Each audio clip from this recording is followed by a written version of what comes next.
And my board member was like, he was, oh, that's amazing. And then his partner gets on the phone and is like, hey, David, I hear that's an amazing job. He goes, unfortunately, we can't approve this deal. And I was like, what do you mean? You said get these terms and we're good to go. He's like, yeah. He goes like, listen, and Dave, to this day, these words are burned into my frontal cortex.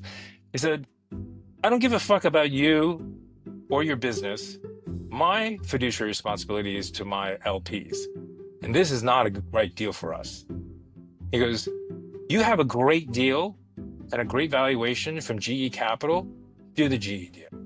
Today's guest on the podcast is David Liu, a lifelong New Yorker, NYU film school grad turned unexpected tech founder, and the co-creator of The Knot, the pioneering wedding platform that helped define online media in the late 90s. David narrowly managed to take his company public just a few months before the dot-com bust. His career path is anything but linear, from telling his parents he wanted to be a filmmaker, to early work in CD-ROM production for the Smithsonian that unexpectedly launched him into the heart of the dot-com boom. Along the way, Dave has worn many hats: filmmaker, entrepreneur, restaurateur, oyster farmer, and more recently, Havana Rose's dad, cheering on his daughter's rising acting career.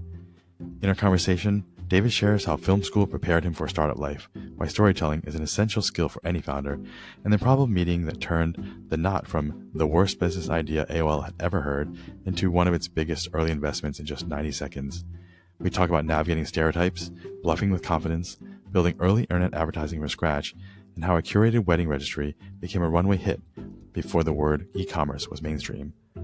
This is a story about creativity, adaptability, and seizing opportunity. From the basketball court to the boardroom, with many exciting twists and turns along the way. I can't wait for you to hear our conversation. Today, my guest on the show is Dave Liu, Liu, and one of many of us. Apparently, there's a lot of Dave Lius out there that we both know. But Dave is an old friend who started the Knot.com, but he was a film, were you studying film at NYU? Yeah, it was. Yeah, film major. Yeah, film major who started a tech company and sold it, and then now he's doing all sorts of interesting stuff like running a sushi restaurant and has an oyster farm in Oregon. So Dave is one of the most fascinating people I know, and I love hearing about him. And now he's known as Havana's dad because his daughter is a movie actress now. So welcome to the show, Dave Liu. It's weird to say that, but yes. Thank you, Dave. Well, it's at least you're Dave and I'm David, so it's like we can distinguish ourselves. Yeah, exactly. That's true. So I wanted to start from the very beginning. So you grew up, where did you grow up actually? I was born in Queens. My parents moved out to Westchester, so we bopped around in a lot of different towns in Westchester, and wound up going to NYU for college. So I really have not been able to leave New York. Yeah. So you Born haven't, and bred. so you have not left the New York area like in a 20-mile radius your whole life? I mean, oh no, you Well, lived in Asia for a bit. I lived in Asia for a bit. I actually did spend 4, maybe 5 years out in Philadelphia working for this one company. Spent about and then got 6 months in Washington D.C., where I actually got married, and then the better part of a year in Beijing when we were building our company. Okay. So not all my time has been in New York. But you are back in New York now. I'm back in New York. Yeah. Yes. Um, and so tell me about that growing up. It's pretty, I mean, there's a lot of Asians in New York. So, I mean, the school you went to? Well, yeah, no, what was fascinating was the school I went to, there were all of 3 Asians, 4 Asians maybe in my graduating class. It was Oh. really small. Now the school is like 90% Asians, but back then it was like I remember it was like me, Tony, Stella, and Ayumi. You can name That all was, the Asians in your I class. can really, I still remember them. I can still name them. Um, and so yeah, it was a little isolating. My parents wanted us to get to a good school system. We had gone from Mount Vernon, which was kind of rough. It was a large kind of magnet school system that I think our seventh grade class had 1,000 kids. So and we moved to Edgemont, which was like a much smaller school. It was like 150 kids, but there was still really only 4 Asians. So you were definitely felt like you're kind of on the outside looking in most of my life growing up. Um, And you said this was in Queens, is it? This was in Westchester. In In Westchester. Oh yeah, Westchester. it's Yeah, yeah. 90% now. Yeah, no, because really was one of the That's very best Jewish public people, right? schools. Yeah. Yeah, a lot of Jewish people. Back then, when I was in there, there was some Italians, and Hmm. I think and then we had like one black kid. Like literally, it was like he was so Even less. white. Yeah. Yeah. Yeah. Wow. Did you deal with a lot of kind of discrimination as a kid, or do you like were you very aware Oh, of your 100%. identity? Yeah. Oh yeah, no, 100%. I mean, I'm probably older than many of the people you've talked to. So I'm like, I feel like I'm like the grandpa now in most of the places I go to. But yeah, I mean, I grew up at a time where the racism was pretty just out there. I remember kids riding their bicycles around. I was saying, "Go home, change, go back to Red China." I mean, it was kind of a crazy time. And as a kid growing up in the '70s in New York, there was just, I mean, it was a cauldron of immigrants, and so in some respects, it was like an exciting place to be. Hmm. But I think it was also at a time where racism was just worn on everyone's sleeve. I mean, Mm. and it was terrible. I mean, I joke only half-heartedly because it's very true. Like Bruce Lee, I think saved my life. When Enter the Dragon was released in the early '70s, I mean, oh my God, like all of a sudden, everyone was afraid of me. Yeah. No one's gonna mess with you. Yeah, no one's gonna mess with me, and I'm Yeah. like this The dragon's gonna come scrawny, out. skinny little kid. Yeah, Yeah. exactly. You just make the sound of a cat, and then like the kids will They'll run. leave you alone. And did you get into a lot of altercations with other kids at the time? No, I was like a wimp. No, I mean, people beat me up. But It's you're like pretty tall. I Were was you not tall, as but I tall was then? like Yeah. skinny. I Oh. mean, I remember, the middle school that I went to, number one, we never went to the bathroom because Oh, that's you where jumped bad in things there. happened and Yeah. you just get your ass kicked. Yeah. And I remember, we didn't have book bags, so you had carried your books. And if you carried your books like this, They push it. they called you a fag. Oh. Right. And Wow. so everyone had to carry your books on the side, But then they like knock them out. like a Yeah. macho, and they came and knocked it out. And Yeah. so Yeah. like the number of times I was like on my hands and knees picking up my books and Oh, like, wow. whatever. And then finally I was like, fine, I'm a fag. I'm just gonna hold it like this. Yeah. It's like, Yeah. it's like, and that was like the world that we grew up in. There was Yeah. a part of me that like I look at the world that our kids have and it feels so evolved. And Hmm. then, now we have this like insanity. Yeah. Everything's like getting Regression. rolled back. Yeah. And so you went through high school. Were there like, did you play any sports, or what were your best subjects, or like in high Yeah, school? I was a decent student. I mean, there was not an option. My parents made sure that we studied hard, and but the best part was, when I was in elementary school, my gym teacher, he was supported me because he was kind of a good guy, and when I went to seventh grade into the magnet sort of massive middle school, he happened to also move Oh. and become the kind of phys ed guy there, Hmm. and he was in charge of coaching the middle school basketball team. And this is Mount Vernon, and Mount Vernon produced like a bunch of NBA players. And so the middle school basketball team were the Nobles, and the high school Mount Vernon basketball team were the Knights. And so, I mean, these kids in seventh grade, they were like dunking, and I Hmm. mean, it was incredible. And I remember in gym class, Mr. Devanzo, who was like really seminal person in my life, said, "Hey, David, you should try out for the basketball team." And I was like, "There's no way!" Like, like I'm not even near as good as these guys. Hmm. And he's like, "No, you just try. Just, come out for the tryouts." And he really kind of encouraged me to do it. And, you know, I I went there and I was mortified. Like, these guys are like huge and could really play. And I'm there in my like little sort of track shoes and like my digital Timex watch. I just like looking so uncomfortable and like just out of place. And he put me on the team. What? And yeah, I mean, I was like sitting at the very end of the bench, and I Yeah. remember the first day of practice was there, and we were kind of shooting around, and I'm just like so nervous. I can't like I felt like I had oven mittens on, and I could not make a shot. And all the guys like was like, they're wondering like, what the hell is this kid doing on this team? And they all just stopped shooting, and they started feeding me the ball. Oh wow. to see if I can actually make the shot. And then, Yeah. your heart's pounding and Yeah. I'm Yeah. just Yeah. missing and missing and missing and missing. And it was just like the most harrowing Yeah. experience. But what it taught me through the season, we were undefeated, we won the championship. I mean, and as a result, like we were blowing people out. So there was a lot of mop-up time. So I actually Yeah. got a decent amount of playing time. Minutes. Yeah. But the critical thing was I practiced with these guys Mm. and it You got taught me better. how to, yeah, I got so good at defense. Like, Mm. my offense didn't improve, but boy, it forced you to learn, the little detailed things like boxing out, like Hmm. the hustle, like, deflections and, reading how the Footwork players, and their stuff. Yeah. tendencies, I mean, all that stuff. And so the irony was when my parents moved us to this school, this little smaller school that was The like, best player. I was one of the best players. And for sure, I was like the defensive like stopper. Yeah. I was given the nickname the yellow eraser God. because I was just blocking people all the time and I could jump. But yeah, I mean, and I think like playing basketball actually taught me so much in Yeah. life and also about how to be a CEO, like, and Yeah. actually how to run a company too, Yeah. because it's all about kind of piecing together, skill sets and working with a team. Yeah, I think sports was incredibly important for me.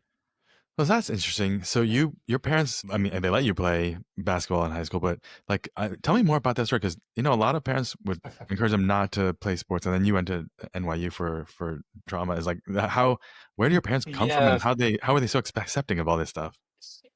So, I'm not even sure if they were necessarily accepting. They were kind of like Tolerant? absentee. Like Oh, okay. yeah, they're tolerant. My parents really, they were immigrants and they were really scared of white people. They were really scared of being in America. It was like, Mm. so like, yes, I played from seventh grade all the way through my senior year. Yeah. My senior year, we actually went undefeated. We played, in the county, championships and all this stuff. My Did they parents go to any never attended games? a game. No. Only that they attended the last game that we lost. Oh Like that was it. no. So the one they saw So was the one you yeah. lost.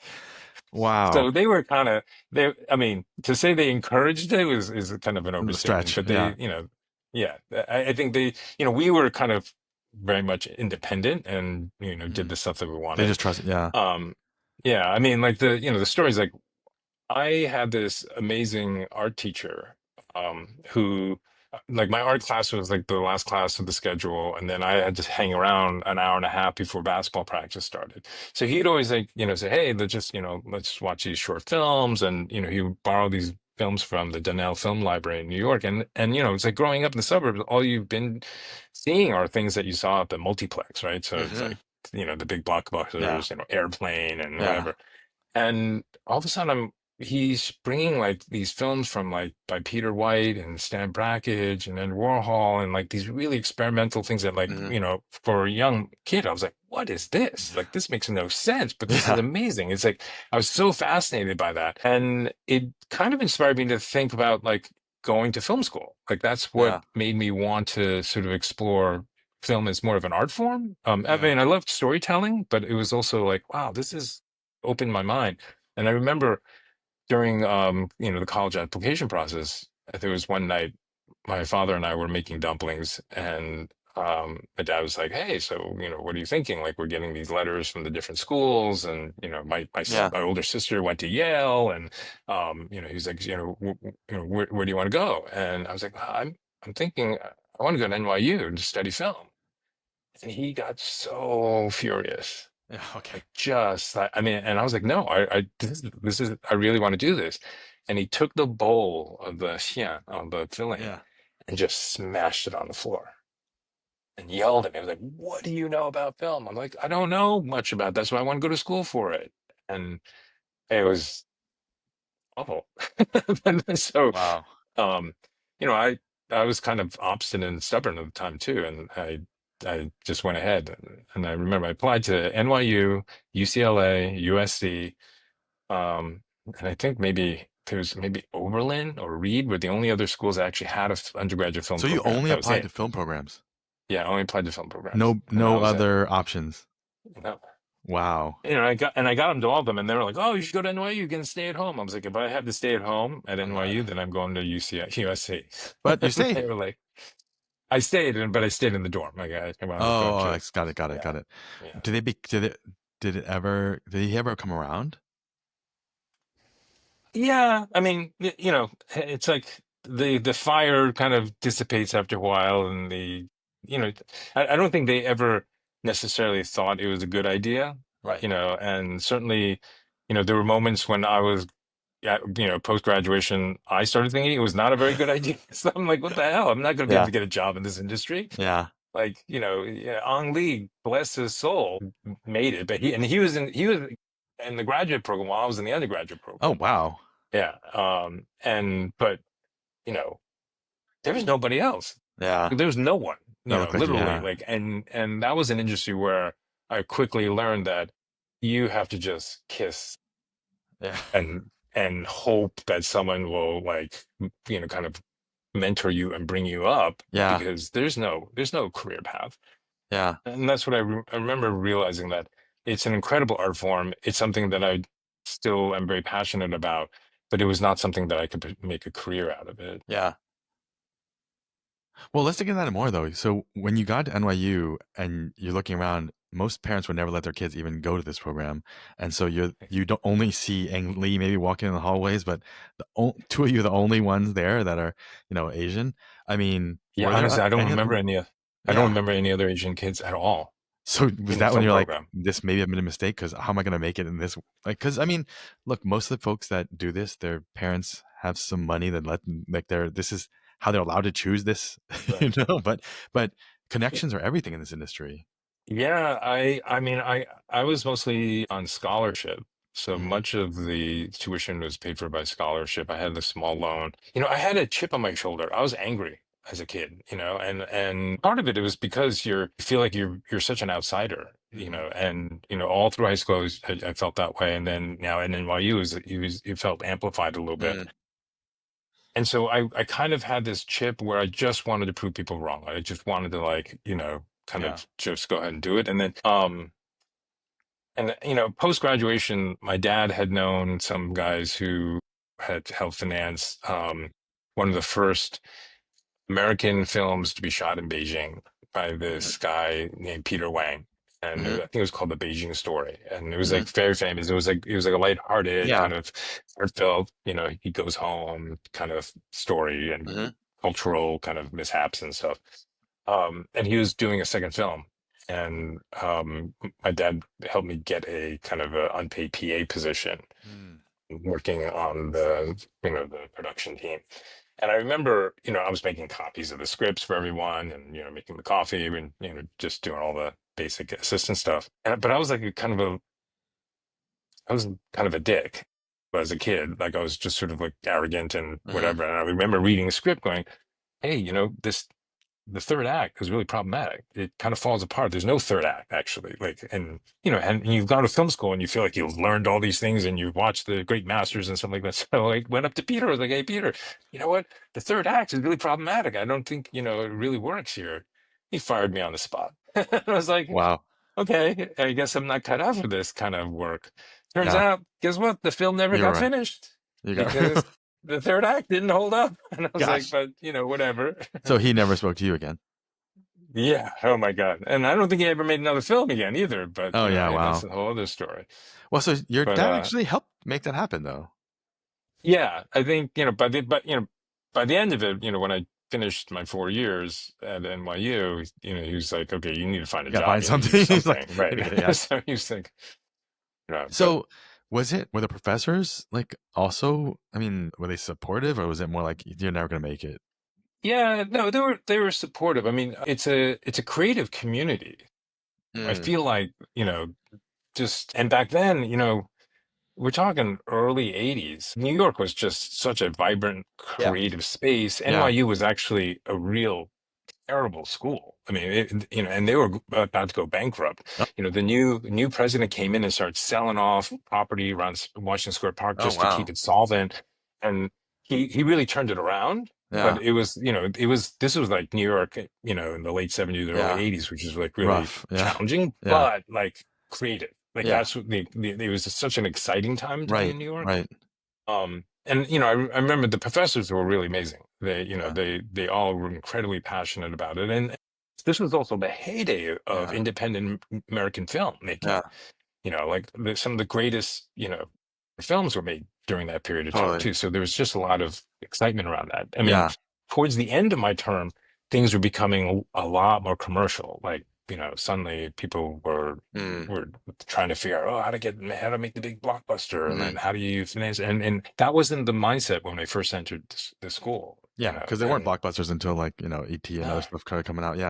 Yeah, and I remember like the big story of like a lot of kids were talking about was how what's his name, was it Landis that like sold the script for Gremlins Oh because yeah. it reminded him of like the rats that were in his apartment. So Is that and it was really like, why? but it was like yeah, yeah, Oh but my it was like a gosh, big um that's but it was incredible. it was like a unique moment in time. And Yeah. what I actually found, what was inadvertent, and again, like I think you'll find the theme in my life story as being just like a lot of serendipity and good fortune and interesting people. Um, Filmmaking and the craft of learning how to make films was a incredible training ground for being an entrepreneur. Hmm. And I didn't even understand that. I don't even think I knew the word entrepreneur, Hmm. and never occurred to me like want to start a business. But, it's very analogous because you have to identify a good script or write a good script, and Hmm. that's kind of like your business Business plan, plan. right? And then you get the business plan done. Now you have to hire your employees, but so you have to cast Hmm. and hire your crew. You have to raise the money Hmm. because back in NYU, when you did a junior narrative, you actually had to fund it. Like the school Yeah. didn't give you any money; Yeah. they gave you two rolls of film, and you're off to the races. Yeah. So you have to raise the money. You have to manage the budget. You Hmm. have to manage a schedule. Hmm. Then you have to market the Hmm. product. I mean, all the component pieces are very much Yeah. analogous to building a business. Yeah. And the one thing that you learn is that, like in business, you can have an incredible script or an incredible business plan. You hire the wrong people or you cast wrong Yeah. people, you got a dud. Nothing. Yeah. If you have a mediocre script or a mediocre business plan, Good but catch. you have exceptional people, guess what? You'll figure it out. Yeah. Yeah. Yeah. Same for the And it was founders. Yeah. it was a Good really founders will make interesting it. dynamic. Yep, yep. Yeah. It's funny because I remember I wrote an essay about this too, but I've always felt the same about restaurateurs and like chefs. And so now you know Mm, this because you're a restaurateur, but I've always had more respect. I mean, honestly, I had more respect for restaurateurs and chefs than I did for founders because I said, hey, they have to build a build a business or a concept. They have to find a space, they have to build it out, they have to spend money hiring people, firing people, they have to mm, do the marketing and social media and other stuff to bring people in. They have to keep them in engagement so they keep coming back in, not just churn once. mm. Like all these things that a startup has to do, but Yeah. their outcome, monetarily is not nowhere near what a because you can't scale it, right? Unless you're doing like a No, Chipotle or it's something. it's So such hard work. It's such yeah, hard work. it's way yeah. Yeah. So I'm like, oh, it's way harder than building software. But I mean, for me, Yeah. I didn't. I mean, now that I've been working on some film projects, I'm like, I realize it is a lot of it is the same. That skill set, that muscle, those muscles really go far. I mean, whether it be Yeah. producing or starting a restaurant or building a company, a lot of those same. And ultimately, a lot of it, I think, revolves around storytelling. So if you're actually what you studied, Yeah. it makes a big difference because that's how you fundraise. That's how you sell, like recruit people. That's how sell the Absolutely. film. Yeah.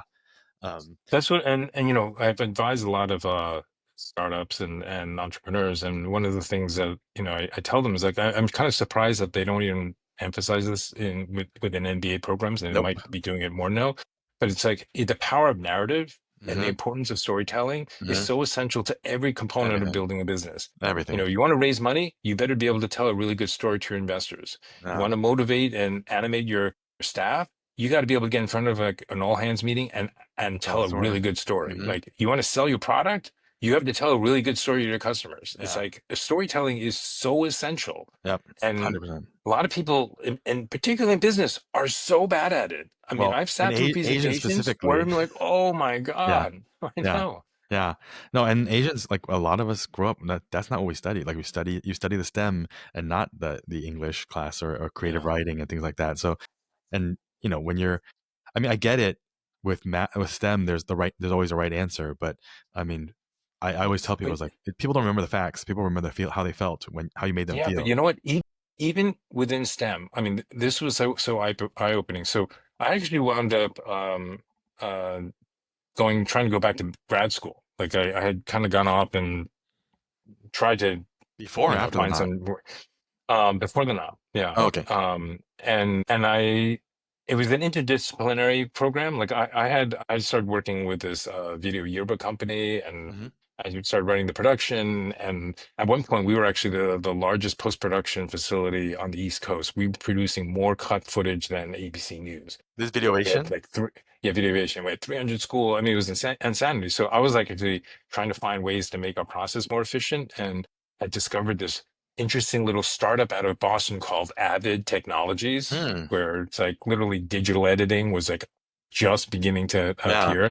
And like for me, we had like 12 editors working double shifts, like a day shift and a night shift cutting nonstop, because right at the end of school year, all the footage would come in, and then you had basically 2 months to try to get everything, cut, duplicated, and shipped to the kids before they go to college, which was Yeah. an insane, pressure cooker. Yeah.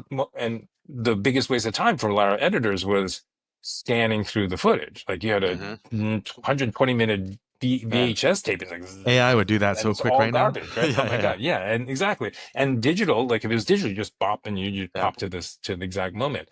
So I became fascinated with technology Mm. around the filmmaking process, and so I really wanted to study like interactive stuff. I really wanted to figure out if there's a way to do interactive storytelling, Yeah. and so I went back to NYU for an interdisciplinary program where I was trying to study business, um, computer science, and interactive telecommunications. So they had three different departments.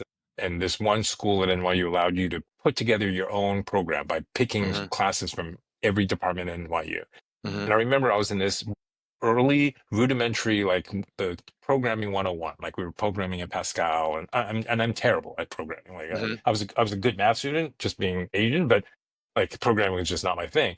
And I remember Hmm. one of the assignments was like one of these, like, okay, you have four checkout counters and this many people coming through, and this one's going twice as fast as that one, and Yeah. how do you optimize the flow, right? Yep. And so I spent all night, like, I mean, literally, it was like squeezing the last bit of toothpaste out of the toothpaste tube. I Hmm. felt like as I'm banging out this code, and I finished it, and I'm like, it's like 15 pages. I'm like, oh my God, I can't believe I did it. And I go into the class, and so this is a graduate level class, right? So everyone's already pretty good, but Yeah. then there's this other kid who's like, remember this young Ukrainian kid. I think he must have been like 14 years old, and he's in the graduate program, so he's like brilliant. Yeah. But because he and I are like kind of the outsiders, the two of us kind of like bonded because everyone Yeah. else was like, normal people, like we were kind of like the outliers. And he was like, "Oh, did you do the assignment?" I was like, "Yeah, yeah, I did. Oh my God!" And he was like, "Can I see your code?" And I was like, "Sure." And I gave him a paper. So he was like, "Oh, this is," and he's flipping through. It's very interesting. I was like, did you do it? He was like, yeah, yeah. And he handed it to me. 2 pages. Mine was 15. And I read his code, and it was literally like, I got goosebumps. It was so elegant. It was so beautiful. Hmm. It was like, and it was at that moment, it taught me, oh, coding, I always just thought it was like binary. It's right or it's wrong. Right. But there is so much creativity when it Mm. comes to that. Mm. And guess what? Like my script would be a memory hog, right? And it Yeah. would it would just it would be inefficient and it would Yeah. run slower, and it's like Yeah. running It would get the job routines that was done, but it would unnecessary. be like, yeah, Right.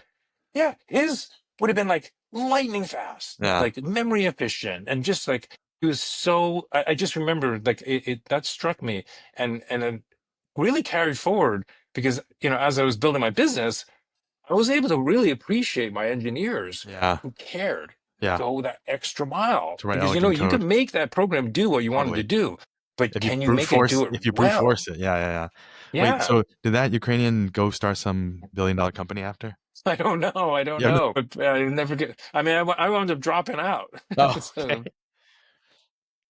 Yeah, and then so after Videovation, you started Runtime with friends, or who was this with? yeah. Runtime actually. So after Video Vision, the company was actually sold, Hmm. and to a company in North Carolina. I was like, I'm not moving to North Yeah. Carolina. Out. And I basically decided to go back to grad school, Hmm. and I had this one dean of this program at NYU when I was in undergrad, they had what they call a scholars program. Mhm. And it was back then, it was, I joke, it was a scheme where the new president was basically trying to buy good students. Mhm. So they created these scholars programs with each school, and you got the scholarship. And with the art school, you had to give up every Friday night. Like every Friday night, there was an event you had to go to. But it was things like we go to the Brooklyn Academy of Music and see, Einstein on the Beach. We would go to the opera. We would go to MoMA and have Oh, backs, like it was that's pretty incredible. It cool. was like Yeah. all around the arts, right? And then during the winter break, you had to give up your winter break and you went away. Like first year we went to, I think, Paris. The second year we went to London, and then the third year we went to the Soviet Union, Mm. back when it was called the Soviet Yeah, Union. yeah. So it was an Incredible. incredible, Yeah. incredible experience. And she was the dean of this program, was just amazing. Like Yeah. and was just like the mother Yeah. hen for all of us. And she had written me a recommendation for grad school. She was having like this holiday party, and so I felt obligated to come up from Philadelphia, go to the holiday party. And it was at the party that I bumped into Carly, Mhm. who was also in the program. It was 8 years ago when we were in undergrad, and that was like You had met in her in undergrad, right? December. Because you were. Yeah, we had been in that program, but Yeah. we had exchanged two sentences. Yeah. Like like she was a freshman, I was a senior, so Yeah. we didn't really overlap. And Yeah. I think she thought I was an arrogant prick. I Yeah. thought she was cute, but like she was Yeah. young. And the holiday party was in December. We just started chatting.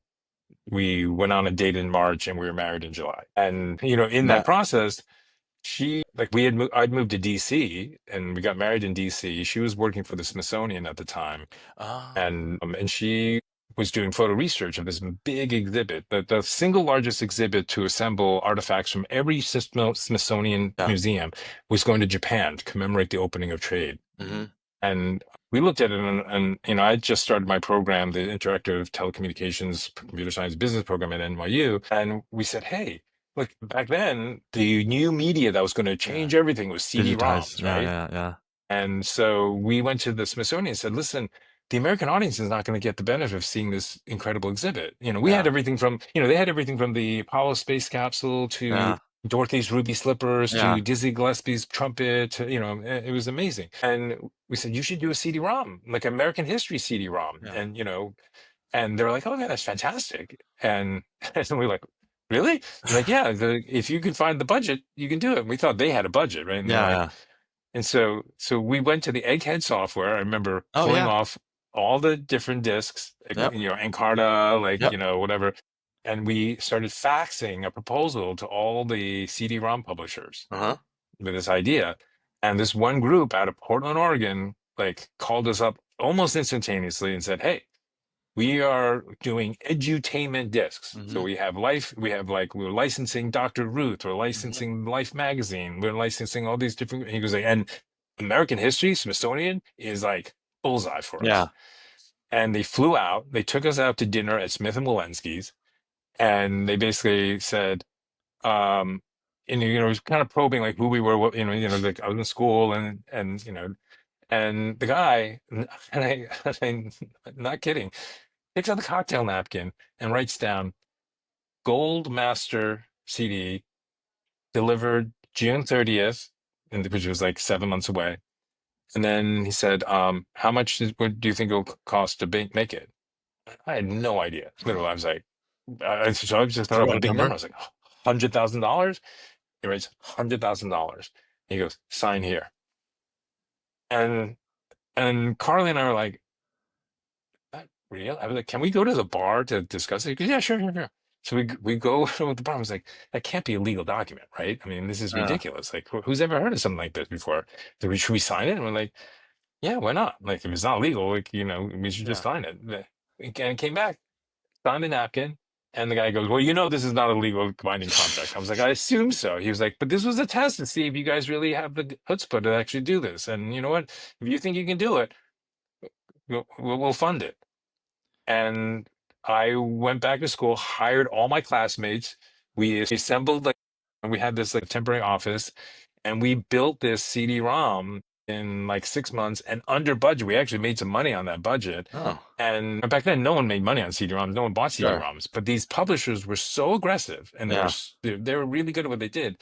They wound up getting it OEM bundled with every one of the Yeah. multicolored bubble iMacs. And so this disc sold millions. So you And got we paid. got a royalty check Oh, you from, did. like, we got royalties on every disc that went out with every iMac. Oh my gosh. Yeah. And so back then, that's how we started Runtime, the company. We were Yeah. like, okay, we'll just develop these things. And then I was like, why am I going back to Yeah, school? forget Like, it, I'm yeah. actually doing what I was hoping to do. And so Yeah. I dropped out of NYU to pursue that. Did you continue making other CD-ROMs then? Yeah, we did a follow-up one with the Smithsonian, and then we did this one disc for Sotheby's. Mm, Sotheby's had this collection of impressionist art that mm, this family up in Boston was selling, and the daughter of the father, who's a collector, had one requirement, and she put it in front of both Christie's and Sotheby's and said, "Listen, I want to digitized. preserve my father's Yeah. collection in a CD, like Yeah. kind of like the Barnes collection." Back Yeah. then, the Barnes collection on CD was like the kind of benchmark for like Oh, okay. beautiful, like whatever, because it would also talk about the art and give the history and whatever, and it was just not Yeah. just the pictures. Yeah. So Sotheby's ad agency was Margiotas Fertitta and Partners. Rob Facino was running the digital side of that. And back Mhm. then it was like they were responsible for the first commercial URL, Yeah. what commercial website for Yeah. Stoli.com. That was Oh on wow. Houston Street, Yeah. that big poster. And so the Margiotas folks went to Rob and said, "Hey, can you make us a CD-ROM?"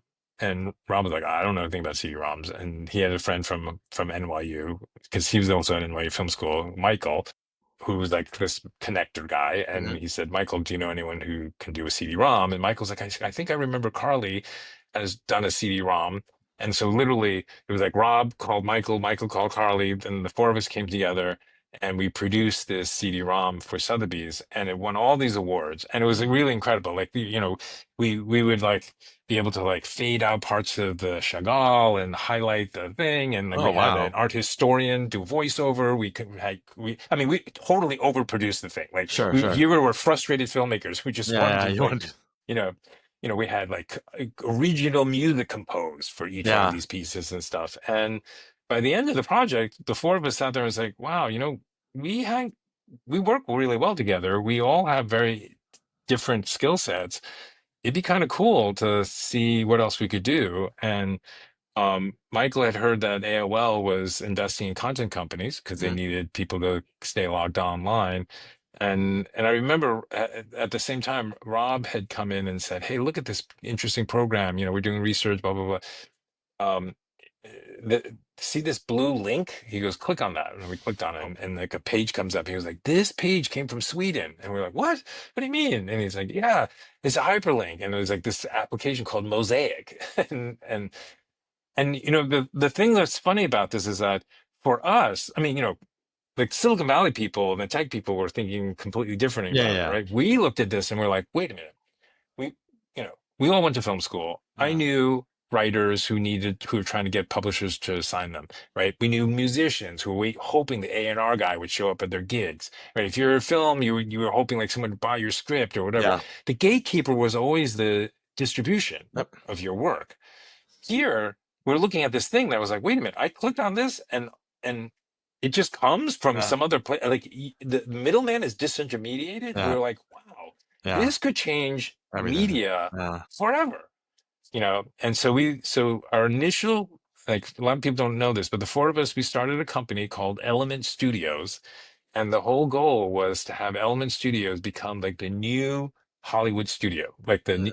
where we would launch and build brands, Mm. but multi-platform. So we would launch a brand, and the idea would be you use the online as a way to get to your audience, and then you do books, and you do TV, and you do movies, and you do magazines, and our original business plan was like it would take 6 months to build a brand, and so over 3 years we'd have six different brands going, and we were trying to figure out should the first one be, and that's when we kind of stumbled into the whole wedding category. Did you stumble in? What like wasn't the story that you guys were like having planning your wedding was such a pain, and you guys decided to go into that, or did you? Yeah, and that's What's the real the PR story? spin. That's Got the it. PR spin. Got it. So the real story is you're Yeah, the looking real for a story category. was, yeah, we were looking for a category. We knew AOL wanted Yeah. content, right? And so we Yeah. said, well, if they'll fund it, that'd be amazing. And we went to the local newsstand, and we were like, news, sports, finance, like the big guys will take care of that, Yeah. right? We can't compete. Yeah. But you know what? If you looked at like the secondary and tertiary categories, Mm-hmm. like baby, Mm-hmm.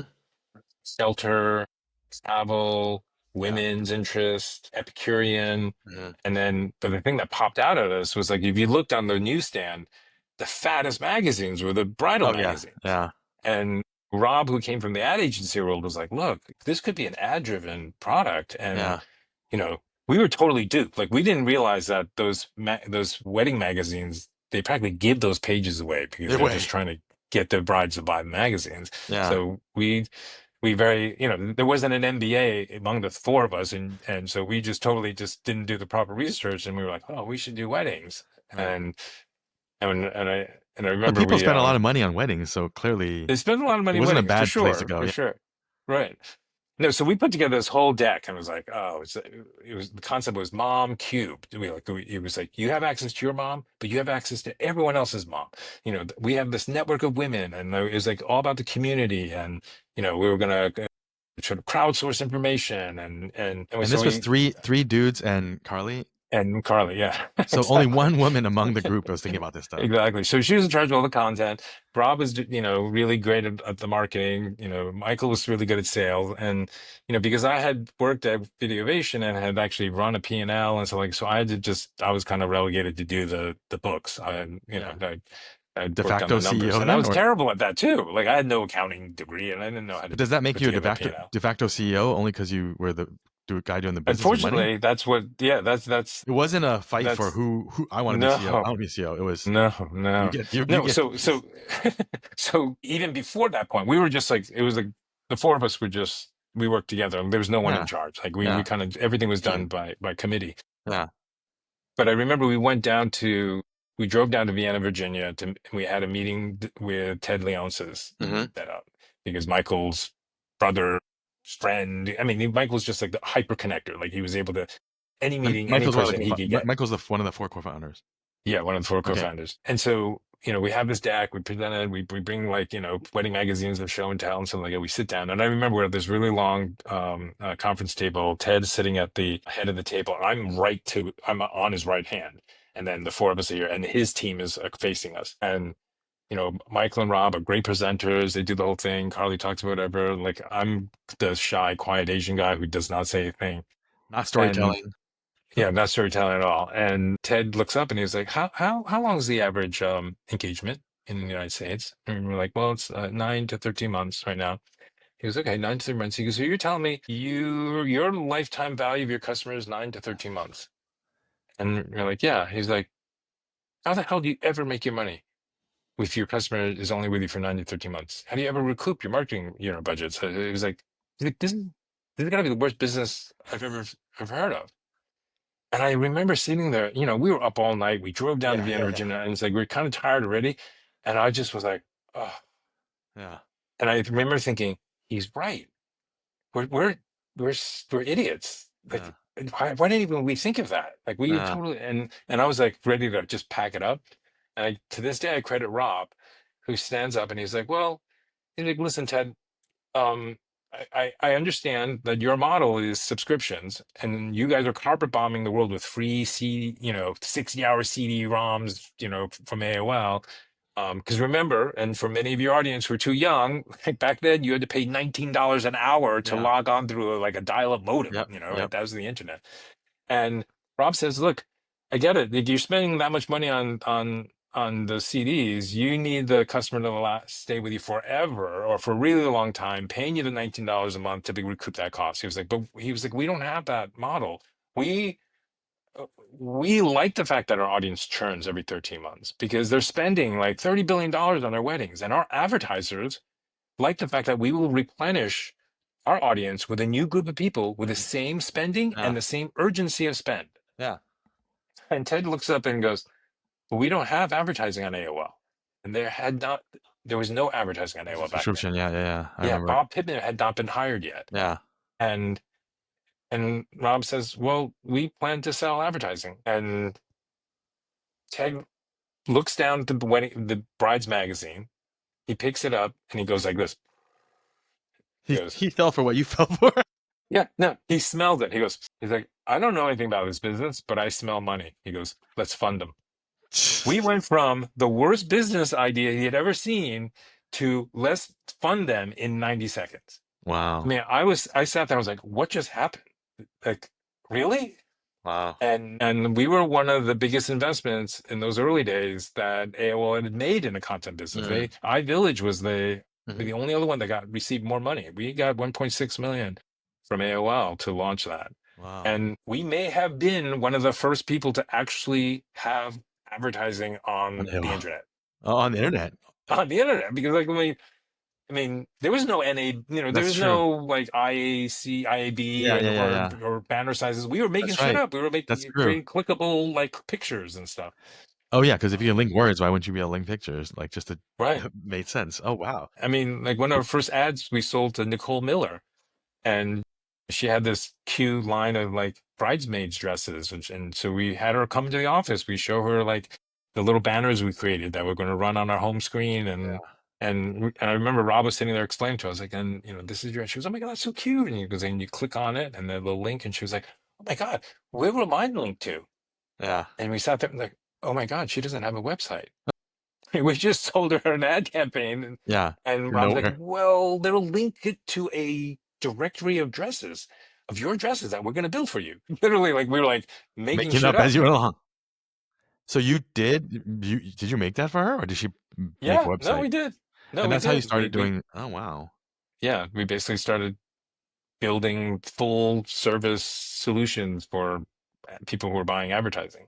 And so most of these companies all didn't have designers and nobody had Oh websites. my You were like God. way ahead of Yeah. the game. No, But then I was there mean, even e-commerce yet? Could people pay for stuff? no, there was no e-commerce. There was like no So it one. was just go find the dress, but you had to go to a store and go buy it. Yeah. Yeah. Okay. Yeah. Go find it. I Wow. mean, no one, I mean, back then people were like, put your credit card Oh in yeah, yeah. No way. in It's a going to web form? No disappear. way. What year Yeah. was I this? mean, 1996. Oh wow. Okay. So it was a Yeah. very beginning. Yeah. Yeah. Um, that's an amazing story. I mean, 90 seconds from worst to best, and Right. I'm like, where to get invested. I mean, 1.6 doesn't seem like a lot now, but back then, like Oh my God. for an It was, idea, that's pretty good. yeah. And, with, I mean, what I realized though, and because we talk about in a lot of these groups where I'm trying to support a lot of Asian executives and try to get greater representation. Um, you know, there's always been a lot of discussion about how you combat the stereotypes that Hmm. we all suffer under, and I have to say, like, I benefit and I figured out how to like leverage them, right? Like in middle school, I pretended I knew karate, Hmm. and it saved me. I remember in our second round of financing, we were going out, we're now talking about like building out this registry business with Hmm. like affiliate codes and it was much more complicated publishing system that was able to manage like, hundreds of articles that get published instantaneously. I mean, like we were pushing the envelope on a lot of this stuff. Hmm. And, we'd be in these meetings with these VCs, going up and down Sand Hill Road and like, trying to talk to strategics. And they were like, can you actually do that? And like all eyes would turn to me. Because they expect me to be like, oh, he's the Chinese guy. He Yeah. must do all the coding, right? And Yeah. I would be like, put on a serious face, Yeah. like, yeah, no, we can do it. And then they don't even question it. Like, I didn't even take a math class in college. But It's but you like, didn't know if you could actually do it. You just were like, yeah, we can do it. yeah, and then we just had to go figure it out. I mean, I just wrote about this, but I feel like that's something that Asians don't do because they don't bluff very well. Like they're Right. raised to not make mistakes because you can't get a mistake on a test. So you have to be 100% certain of an answer before you say anything, and that's why people don't say anything. Like I feel like that in that first meeting where you were sitting there like kind of scared, like deer in the headlights, like oh my gosh, what are we doing here?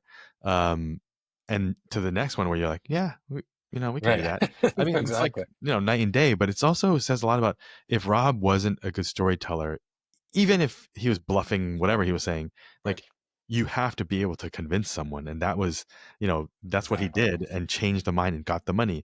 But I feel like Exactly. so many, you know, of the folks I talked to, they never worked on that muscle, so they just aren't even ready for that. But I mean, when you were saying, yeah, we could do it, you weren't 100% you're sure. You probably weren't 50% sure, confident. But I tell people all the time, like half the people in these meetings when they talk about stuff, they're not 100% sure at all, but Oh my God. you figure it out and it's Yeah. okay. But Yeah. and again, some people are like, "Oh, well, Dave, that's lying, isn't it?" I'm like, "No, it's not lying. If you're intentionally trying to deceive someone, it's lying. If you Yeah. are, hey, I think we can do this, yeah, but you have to say it with Right. confidence, right? Right. And the question was, do you think you can do this? I'm like, yeah. Oh, I don't think I can do it. Can we do it? I don't know. I don't know if I can do it. I Yeah, think I can do it.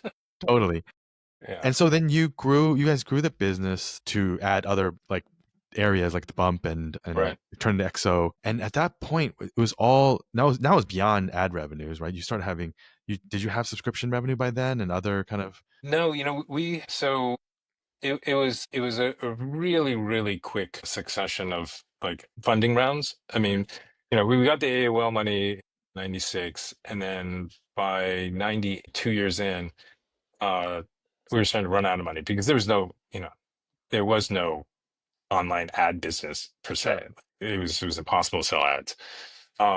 And one of the things that we were looking at building out, and Carly and I had came up with this idea on this trip. It was like, all these gift registries, are kind of important. Um, but there's a funny thing with gift registries. It's a kind of like a wish list that's attached to a retailer, but like the bride goes in, and I think it was Crate and Barrel. One of them like had the scan gun that you go boop boop boop, Yep, and yep, just yep. like pick things.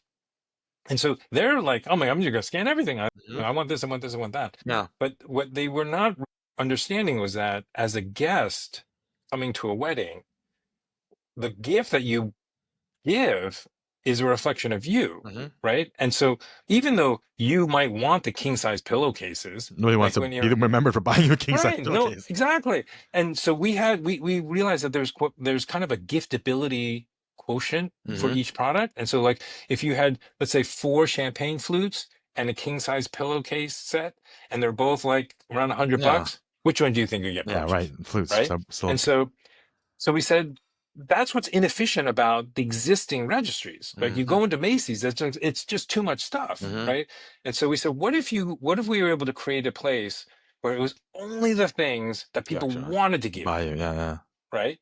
And so we tried to create what we call the universal gift registry. Mhm. And we wanted to be hip about it. So we had like Cannondale mountain bikes, we had Mhm. the first PlayStation, we had china, we had linens, we Yeah, had yeah. bath towels and stuff like that. But we made a curated selection of things Yeah, non-Macy's, that stuff you wouldn't find at Macy's. yeah, and it was actually like and then we launched it like we had like a quiz that you took with your spouse, with your Yeah. fiance, and then we recommend products Mhm. like, oh, you guys are the adventurous couple, so Mhm. we recommend the bright Ferrari red KitchenAid stand Mhm. mixer, and stuff like, and people like love to play with it. Well, what we realized was like it was such a great kind of interface, and it was kind of great recommendation, and it was a great product discovery that people were registering at a rate that was like blowing our minds. Like it was like, oh my God, like this is really working. Like Yeah.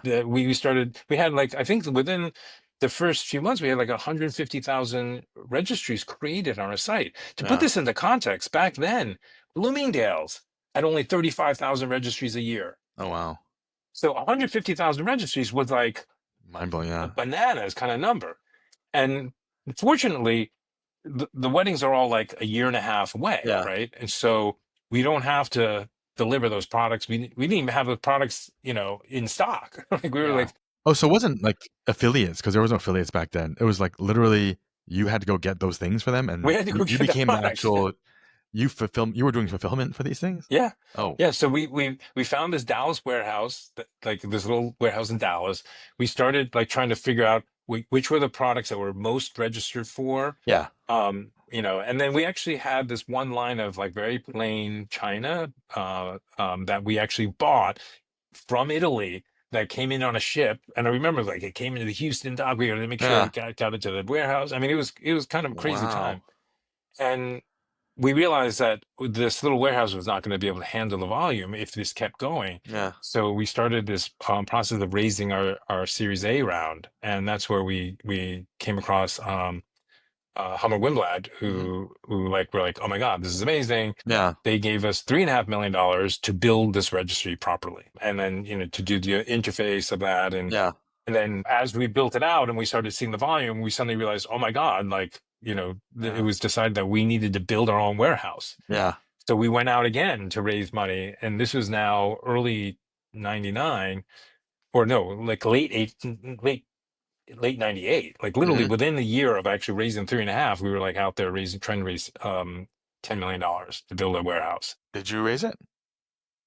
So here's the cautionary tale.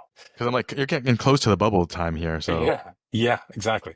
So it was really hard to raise in the first round, right? The Series A round, when we finally found Hummer, was actually really hard too, because like no one, it was like a women's content business and yeah. the internet with weddings. It's like, plus most VCs, like you mentioned the word weddings, they break out in hives and run Yeah. around the Well, room, they're right? mostly Like it's men. just, So yeah. yeah, exactly. Like, and so but now like suddenly, They're with making the money. potential of e-commerce, and Yeah. we're kind of established, Yeah. we were getting like a lot of interest, Inbound. Yeah. and so we wound up getting a term sheet from led by GE Capital. Hmm. And back then, GE Capital due Didn't do tech. diligence Oh yeah. It was took a lot. insane. I Yeah. mean, Yeah. they like it was like they're practically drawing blood. It was like Yeah. everything, and made us and our BZs feel really confident that like we've got a really well run business. Yeah. We passed it. So it was G Capital, AT&T Ventures, Nexus, and Bowman Capital came in for $10 million, and it was, I remember, at a $35 million valuation. So. Um, and we had planned all these meetings. I had this one last meeting to take, and there was a guy from Mark Kopelitz from Comcast. He comes in, and I was like, "Listen, I'm not gaming you here, but we do have a term sheet, and so if you are interested, you're gonna have to act very quickly. I'll run you through what we're doing, blah blah blah, whatever." And I remember doing the meeting Friday afternoon. He drives back to Philly, and he calls me up and he goes, "Hey, listen, I know you said you wanted a decision relatively quickly." He's like, "I think it's really important you come down to Philadelphia on Monday." And I was like, You're like, I already got the money. I don't need this. I know, exactly. I really have a commitment. He was like, no, I really do think it'll be worth your time. He was, because I'm not really here for Comcast. I'm here for one of our portfolio businesses, QVC, and they are really interested in this. And at first I was like, hey, listen, you know what? QVC is not the brand that I can have anywhere near a gift registry. There's no Yeah. way. He Yeah. was like, I understand. He goes, but you really need to come and understand the assets that are available to you. So I have this philosophy about life, which is you have to run down every fly ball. And Hmm. in particular, like I remember when I played basketball, like one of your teammates make a steal and it runs off and has a fast break. I always trailed the You play. have to go with them. Yeah. I always trailed the play, Yeah. right? Like and because lo and You need an outlet. behold, No. he would actually, Pitch it. might Yeah. flub the thing, it gets blocked or whatever, and you can clean it up. And Yeah. it's just that level of effort. Hmm. And so I was like, you know what? He can wait one day, right? Hmm. I'll go on Monday. At least hear what this guy has to say. He was really smart. We had a great Hmm. conversation or whatever. And I go down there, and the senior team at QVC are there, Doug Briggs and John Link and these guys, and they're like, "Hey, listen, we love what you guys are doing.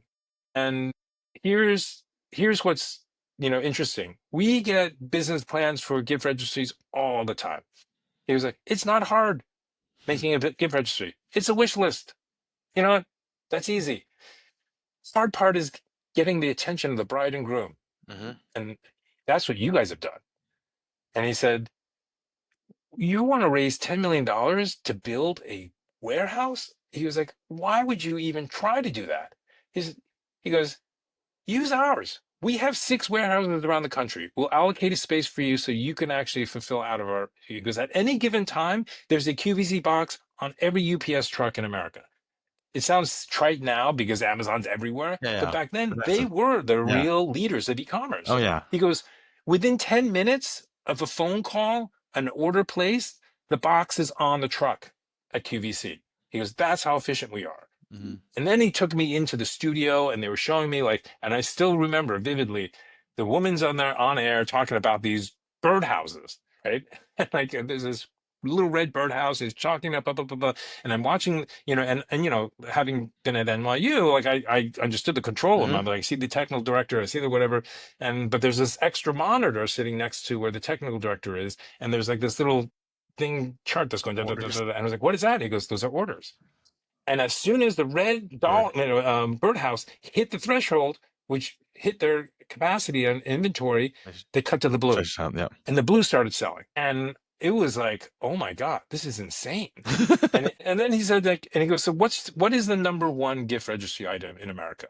And I was like, it's the KitchenAid stand mixer. Like, people always register for it, they always get it purchased, they never use it, but it is the iconic gift that you buy for weddings. He's like, guess who's the largest retailer of KitchenAid stand mixers in America? And back then, QVC. it was QVC. So I remember driving back and being like, wow, Yeah. this is amazing. And then he said, listen, we want to give you not $10 million. We want to give you 15. And we want you to spend it on building the brand. Don't worry about the warehouse. And I remember driving back to New York going, oh my God, this Hmm. is amazing. Hmm. Too good to be true. Too good to be true, right? This is incredible. And I, called up our VCs and they're like, oh, interesting. He was like, that's a great indication. Because QVC would be considered a Acquiring. strategic Yeah. and they could be a potential acquirer. So you shouldn't do that deal now. But we Yeah. know that they would be interested in buying down the road. So just do the GE deal and then whatever. And I thought, No. what? Like, did you hear what I said? Like, if we do this deal, I don't have to build a warehouse. I Yeah. can spend and they're giving me 15 million at a $40 million valuation. It's like, this is much No better brainer. than like this Yeah. other deal, right? So they're like, we got into like a kind of a tense Sure. standoff. And I had to fly out to San Francisco, meet with them. And we sat in this room and like listed finally like 7 to 10 conditions that if I could get Comcast QVC to agree to, they would be okay that we did it. And it was owners, like standstill agreements, non-solicitation, non blah blah blah. I mean, it was kind of Yeah. crazy. And Yeah. I think they kind of set me on the Sisyphean task to see Yeah. if like, whatever. And I remember going back and the They Comcast said yes to all people of it. and right, no, what and so like what was amazing and again back then, so Julian, the founder of Comcast, Yeah. basically has us meet at the Comcast boardroom in Philadelphia, and he comes in. The deal team is there, the QVC team's there, the lawyers are there. I bring my counsel and my COO, and he says, "Here's my commitment to you, David." He was like, "QVC really loves what you guys are doing. They really want to do this deal. So my commitment to you is we are not leaving this room until we figure out how to get this deal done." I was So like, you got all the things you wanted all then? right. Yeah. Now, it was 8 a.m. By 9 p.m., I mean, this was such a slog. We finally got everything okay. Like, Wow. and there was like the horse traded this and that. And it was exhausting. And so he's like, okay, we'll start drafting. What do you need to do? I was like, I just need to call the West Coast and tell them we got all the conditions met and we're ready to go. And he goes, great. He was like, look, and meanwhile, Comcast is literally in the other room closing the acquisition of AT&T Wireless for like Wow. however many billions of dollars, and Yeah. he's dedicating his time with To me on this. this Yeah. stupid little deal, right? Yeah. And so they get out of the room. I get on the call with the VCs, and I was like, "Hey, great news! I got them to agree. Like we're good to Yeah. go." They weren't happy. And my board member was like, he was like, "Oh, that's amazing." And then his partner gets on the phone and is like, "Hey, David, I hear that's an amazing job." He goes, "Unfortunately, we can't approve this deal." And I was like, "What do you mean? You said get these terms and we're good to go." He's like, "Yeah." He goes like, "Listen, and Dave." To this day, these words are burned into my frontal cortex. He said, I don't give a fuck about you or your business. My fiduciary responsibility is to my LPs. And this is not a right deal for us. He goes, you have a great deal and a great valuation from GE Capital. Do the GE deal. Do they have? I mean, how many board members do they have the right to say that? I mean, did they have any power? They they were the preferred share. They had all the Oh, so power. they Like the nixed only it. they nixed it. Wow. And I mean, I emerged out of that conference room, and the How do you go entire back into that Comcast team room? is there. Exactly. And I said, he didn't. They said no. And these guys They were pissed. went ballistic. They're like, what game are you trying to play here? You Yeah. trying to get us to negotiate against ourselves? Yeah. How dare you come waste our time when Yeah. you didn't get this thing approved already? I was like, I did. No, you don't understand. And I mean, it took everything just to stop from bursting into tears. Like I Yeah. was like, I remember my face was hot. I was like, oh, and they were just like, this, I've never seen anything as unprofessional as this. This is Yeah. incredible. And they just stormed off. And, I get back on that Amtrak train back to New York, and I'm just like seething. And I Hmm. said to my lawyer, I was like, what can we do? What are my rights here? He was like, I can't issue preferred shares, but I can issue common. I can just dilute the Yeah. shit out of them. I got Yeah. like, I mean, like, what can I do here? And he's like, David, he was like, honestly, and he was the head of corporate law at Aiken Gum. So like, he Hmm. was like my high school friend's father. Like Hmm. we had no business having that level of Yeah. representation. And he said, I've seen lots of things in business. I've never seen anything as crazy as that. Yeah. He was like, that was unreal. Yeah. With that said, he was like, you have $10 million Yeah. from Just take the G. GE. Yeah.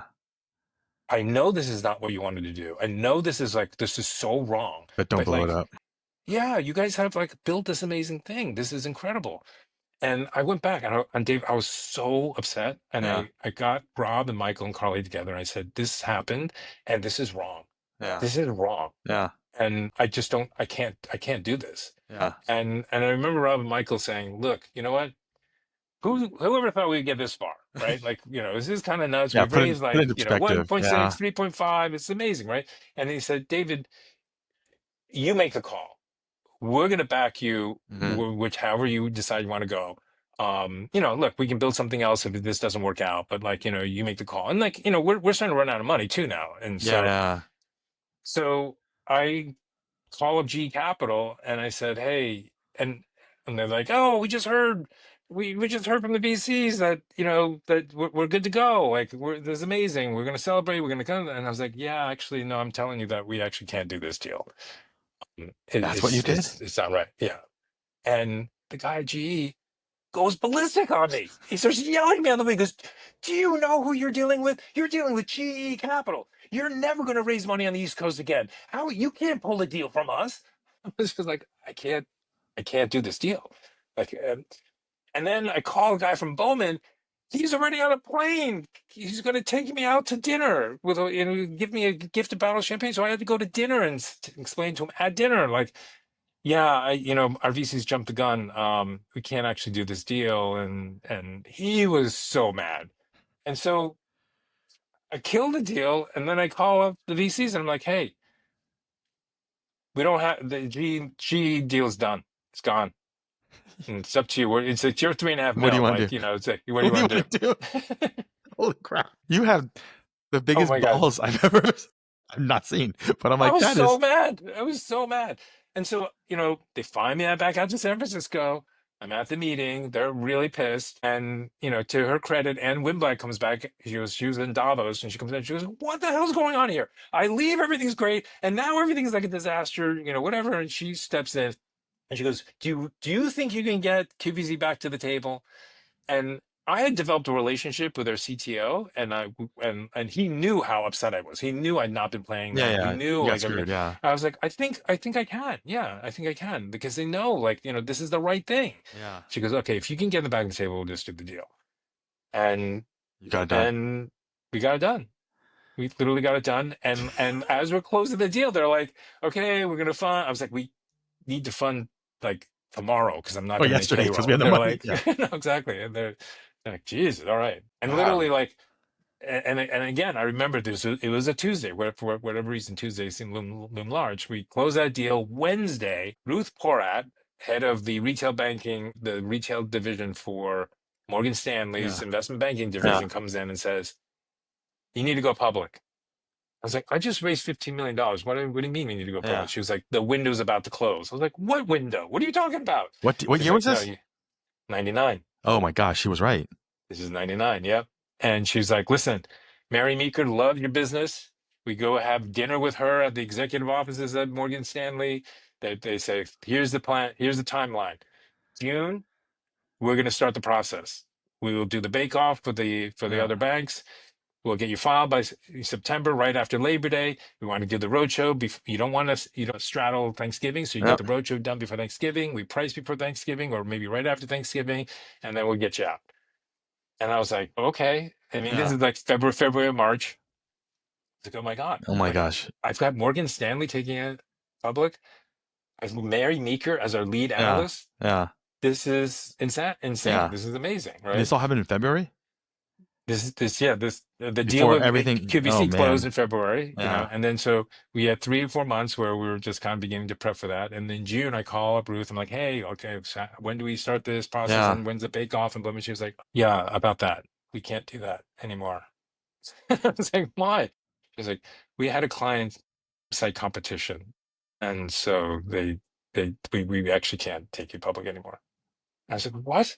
We started all Why the did she even prep say work," that? and Oh gosh. I was like, "Who could possibly Yeah. say we're competitive? Like, Yeah. literally, we had $100,000 in revenue. Yeah. Like, this was like 99. We were this teeny tiny thing." She goes, "It's Martha Stewart." I was like, Wow. and so then we immediately contacted these other banks, and Credit Suisse, Frank Quattrone's group, Oh, Richard Char came yeah. to the rescue, and we basically You did it. went public with Credit Suisse. What date was the? We opened on December 2nd.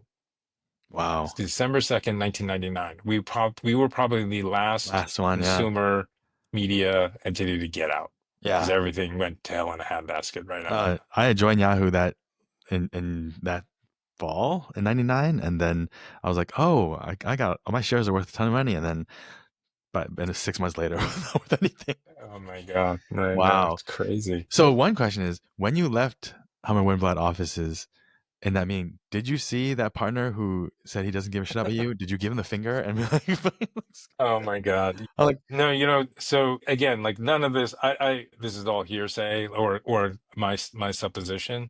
The person who was actually on my board and yeah, who kind of made the investment, yeah, and I think Junior, this is one of his first venture investments, because he had yeah, come from the investment banking side and okay, joined Hummer to be yeah, a VC, yeah.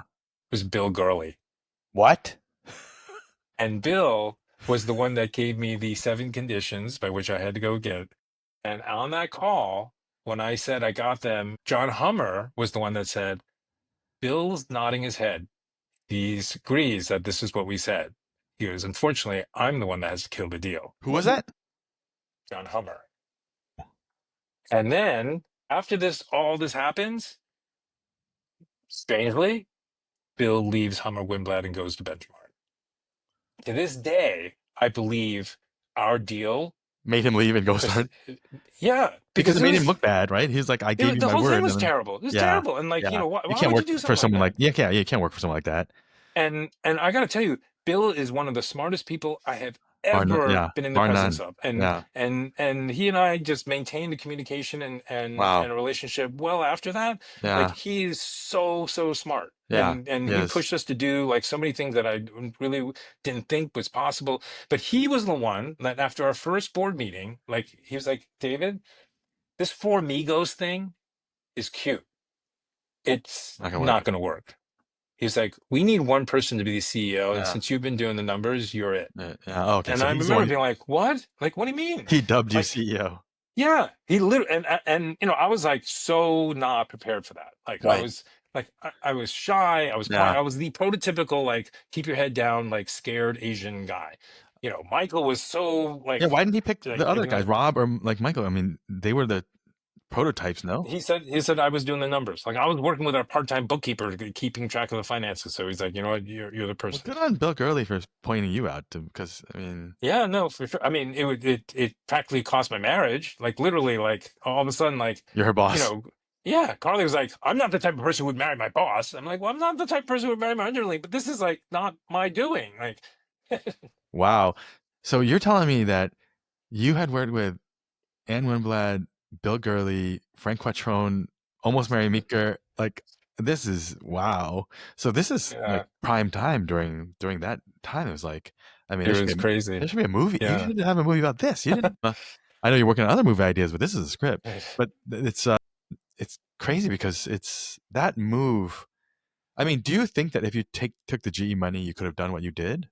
No, God, No way, like right? build a warehouse. I Yeah. mean, oh, And you had so much more leverage because they had leverage with all the brands too, and they could probably negotiate better deals. They have volume, like 100%. Well, and also here is the ultimate irony of this. So we had all these people registering for us. It was incredible. You know, we had these facilities in QVC all set up and ready to go. You know, our model was just in time inventorying because like if you let's say you register for the PlayStation, yeah, right? I don't need the PlayStation in stock when you register. I yeah, just need to make sure that it's available when and you the wedding, get yeah, married. yeah, So that's usually a 9-month window, right? yeah, yeah, And then I had our theory was that we had the luxury of ganging up all the products that are being purchased and right, shipping to you all at once, so you can right, save on the shipping costs, right, and then I can go buy the product after I've been paid. right. Right, the guest Yeah, it's purchases perfect. it like, Yeah, and it was perfect, right? Well, here's what we didn't calculate. Yes, the guest cares about what they're actually purchasing, and they want to have it reflect well on them. They also care who they're purchasing from. And hmm while the bride and groom love the knot, oh my God, we're amazing. We have information. We have other If you're a brides. single It's like, person, you're like, I don't know what this site is. exactly. Yeah. So Aunt there's, Mary is like, what is this? I don't Like, trust this. Yeah, no, no, yeah. no. I don't trust this. Exactly. Back then, people were worried about buying things online, Sure, right? sure. And so while we started tracking the numbers, like once the wedding started ripening or Yeah, coming due, we were getting no sales, and it was like, oh, shoot, this is yeah, not working. yeah. The only two categories that sold were the china and the linens. Because they can only find them on your site. Only find on our site. And the mother wanted their daughter to get those items. So she Before. would tell them, go get this from you can buy that from him and stuff. And so, it was like one of these things where we were totally head faked. Like Yeah. had we built an entire warehouse to deal with what we thought was going to be this massive e-commerce opportunity, we would have been sunk. Yeah. Wow. And so this was 2001 public. You kept managing the business. You're growing global. Like, what was that like? Because then I mean, is that still fun for you when you were doing this? No, well, so you saw what happened to your Yahoo stock options, right? Like Yeah. suddenly you're running a business, and we never had the massive spike. Yeah. Our stock definitely we priced at 10, it shot up to 22 in the first day, Yeah. but it just slowly settled, right? Yeah. Yeah. And over the next year and a half, it gets all the way down to 26 cents, Oh, wow. right? And now you're just like we're getting delisted. hmm You're trading the pink sheets, like you're basically left for dead. hmm And there were moments where you're just like, what happened? Yeah. And what the real tragedy was, our business was improving every year. Mm. We took the proceeds of the IPO, and I wound up buying this local wedding magazine publisher. They had 60 publications around the country. hmm It was like this old sleepy company out in Omaha, Nebraska. They're basically living on their kind of like a revolving credit line. And we went in there and said, look, we believe in this digital future. We believe there'll be a day where there's going to be more dollars coming in from the digital advertising than the print. But hmm it's important to have the print. And I remember in the early days, like, the Yahoo finance boards were where everyone chatted, and people were like, what the hell's wrong with David Liu? He must be smoking crack. He just traded like these high multiple digital, valuations and bought this publishing company. I Yeah. mean, I remember just being like, oh my God, like I they're know. attacking me personally. This is I insanity. mean, I worked on Yahoo Finance. That was my product, so I know how crazy those people are. Oh my God, it was Yeah. crazy. But that acquisition fueled so much growth because Mm. as we hoped, the advertising started to shift Yeah. and it really became like a huge component of our business. So the QVC decision and this magazine, buying this magazine, were pretty pivotal to keeping the business afloat. I mean, Yeah. they were Oh, growing. 100%. Yeah. Yeah. So then, what was your motivation? If I mean, things were going well, but in the market, it's like so ugly on the other side. Like, what kept you motivated? So you'll find like I'm a angry petty person that carries chips on I his already, shoulder. So yeah, I get that. I got that. so there our competitors at the time were Wedding Channel. Hmm. And this was backed by Federated, which was Macy's, backed by Condé Nast, Hmm. backed by Ron Perlman's Hmm. I forget what the and the guy who's the chairman of it was this gentleman by the name of Donald Dratkin, who was Ron Perlman's right hand. Hmm. And we're in the doldrums. Like we're now sort of trading the pink sheets, but we're still fiercely competing with Wedding Channel. And they just had all the deep pockets. They also merged with this other company called Dell and James, and Dell and James had received Hmm. financing from Crate and Barrel and Williams Sonoma. Hmm. And so like, it was the juggernaut, right? They had all the strategics in the industry, and we were like the one independent kind of hanging out there. Hmm. And he summoned me to California, and you know, I go meet with him, and he said basically, he goes like, "Listen, you have a broken IPO. Like you got it's over. It was a great run. It was amazing. You guys got out. Here's what I propose we do. Let's put the companies together. We fix it up, and then we get an opportunity to take it out again." He was like, because you're delisted now. He's like, getting relisted is like carrying an 800-pound gorilla up 30 flights of stairs. Hmm. Um, and I remember just being like, F you. No, like why would I do that? Like we actually have the right strategy. You guys don't have a strategy. You guys thought you could add being retailer, publisher, and add water and you have a company. Like we're actually building a brand. We have the audience. Like, Hmm. we have more members, and that fueled me. Like I Hmm. was just pissed. Like Hmm. you're like some billionaire fund manager guy who's like whatever, and you think you can just come in and pick us off on the cheap. And I remember the day we got relisted, I was so tempted to send them a postcard and say, Yeah. "Gorilla delivered 30 flights." Like, Oh, you so didn't do it? there. But I didn't do it. I didn't That would do have been it. real petty. But Come on, we Petty King would have we done that. wound up buying Wedding Channel. No. Yeah. That's the way you write it. He definitely remembers that. You don't have to say anything. Oh yeah, no, trust me. He and his son became activist shareholders and really came after us like many years later. I Oh, mean, really? that He guy remembers. he held Yeah, a grudge he too. held a Yeah. grudge too. Wow. It's funny how a lot of this, I feel like, it goes back to sports. I mean, like playing basketball, I'm thinking, I was like, oh, if someone shoves you under the post and you remember that, you'll knock them down later because Yeah. Oh you yeah. remember all And these just little things. bide your Um, time. yeah, exactly. Okay, so after a while, you finally do get tired though, and you decide to Yeah. leave. Like, what was the decision to leave like, and why was it when you did the time to leave? Well, okay, so there's probably a couple little hiccups in between, right? And so I'll just share the story because it's so Yeah. crazy. The one thing that I think Rob, Michael, Carly, and I were very naive about was that we never understood what the word exit meant. Hmm. Like, there Yeah. was like this, there was this romantic idea that we die at our deaths. Yeah, it's your And I baby. was You're like, not gonna just yeah, get your so we're just yeah, gonna do it. And then, when we got delisted and everything was like really bad, like I think Michael left, Rob left. They yeah. were just like, okay, they were talented executives that had opportunities to do lots of other things Hmm. elsewhere. And I think Carly and I were just like stuck. It's like you're a married couple, Yeah. you have a young kid, and this is our only source of income. Yeah. Like you got to figure out how to make it work, right? Yeah. So, but many years down the road, one day I get a contact from Amazon, Hmm. and they're now interested in the registry business.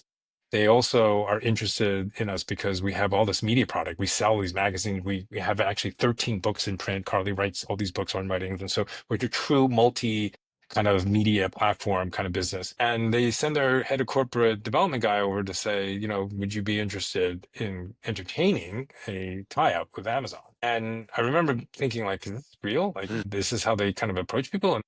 Um, and we get summoned to Seattle to have a sit down with Jeff because back then Amazon didn't buy any company that Jeff didn't meet the founders of. Mm-hmm. And so Carly and I sat down and we actually had a meeting with Bezos. And I still remember he looks at our business and he's like, wait a minute, you have 80% gross margins? Like, this is insane. Like, how is that possible? And I said, well, it's like digital advertising mostly. We have some print, so that drags it down. We'd be even higher, like, because Mm-hmm. it doesn't cost anything to serve an ad. And he was like, you got to help me figure out how to sell some ads. I was like, Jeff, you can sell a lot of ads. Are you Yeah. kidding me? There's probably a huge opportunity there.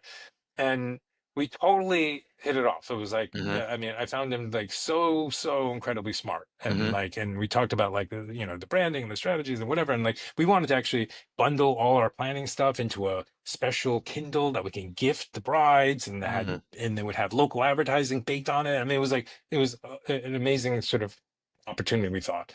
Um, Around the same exact time, we get a call from Disney, and the Disney corporate development folks are like, hey, we're really interested in what you guys are doing. And I was like, why? How's that possible?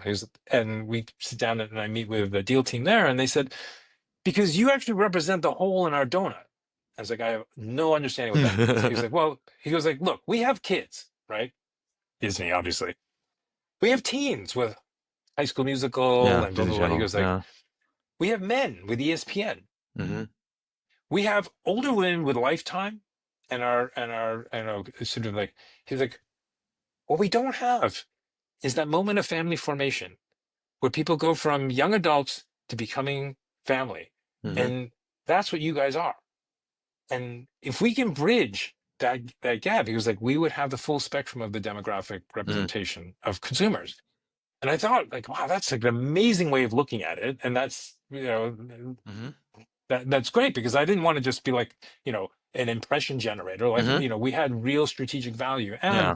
they were also truly multi-platform, right? Yeah. Like, they had interest in her, so they could help us with the magazine side. They had Mm-hmm. broadcasts, and, we were trying to do TV stuff too. Mm-hmm.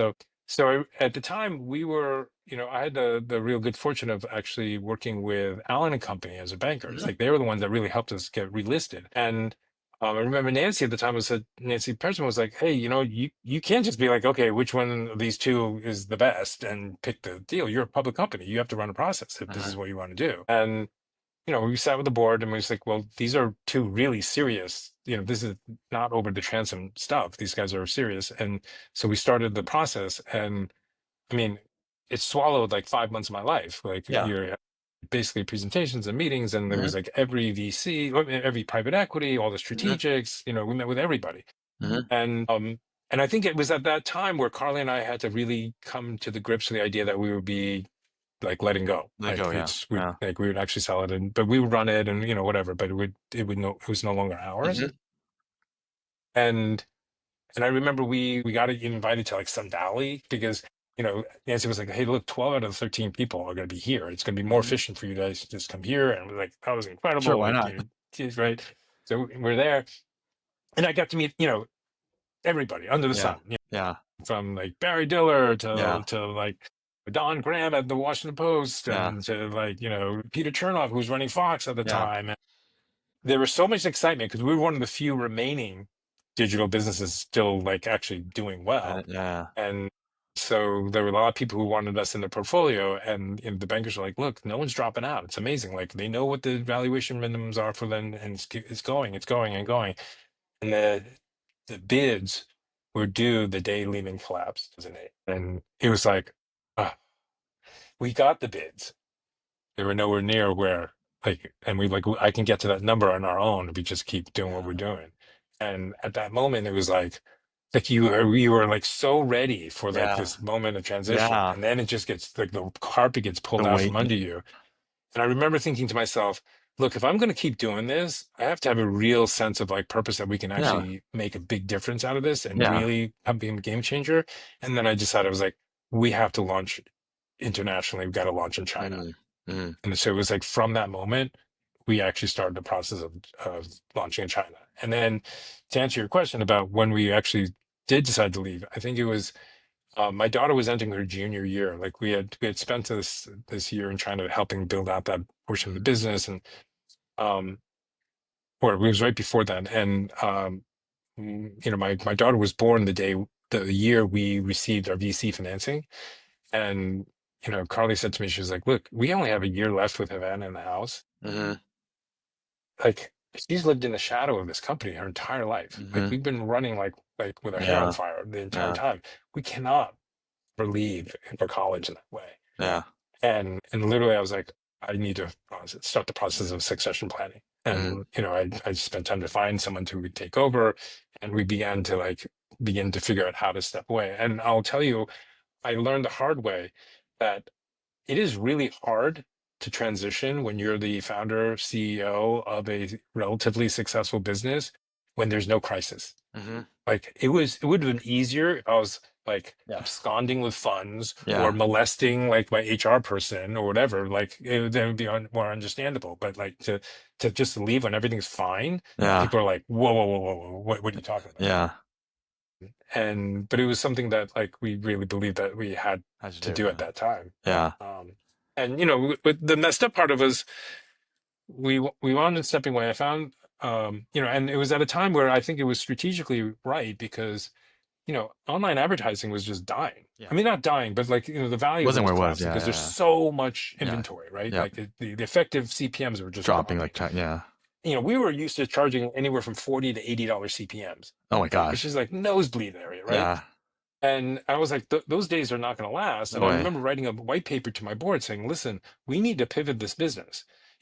We have the majority of the brides in America relying on us for their budget, for their schedule. Mm-hmm. Why don't we create a wallet that allows them to pay? Mm-hmm. And why don't we set it up with our advertisers so you no longer pay me advertising, just pay me a percentage of what you sell. Mm-hmm. So it's risk-free, like literally risk-free.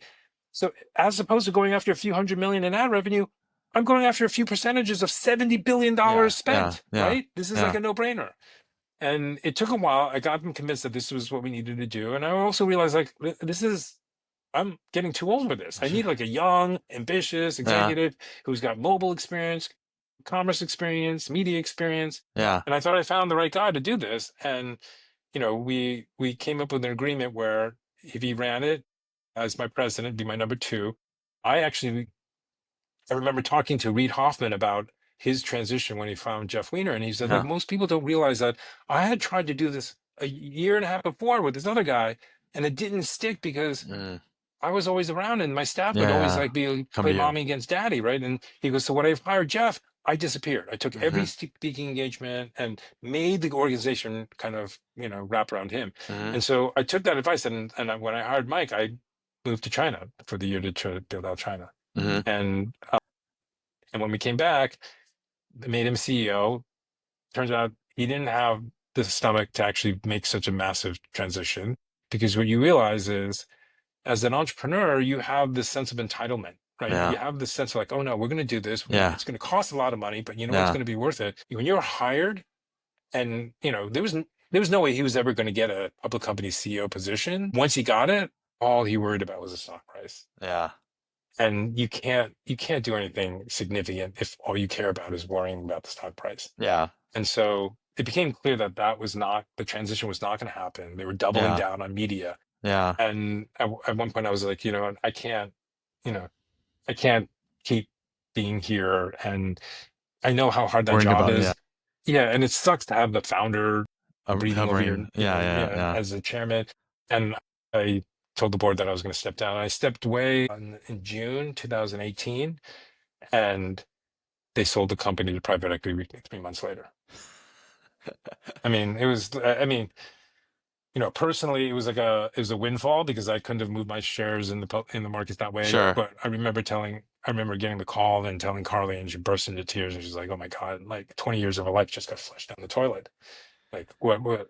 And they merged it with the competitor who was not even making any money. It was and it's like a disaster. Yeah.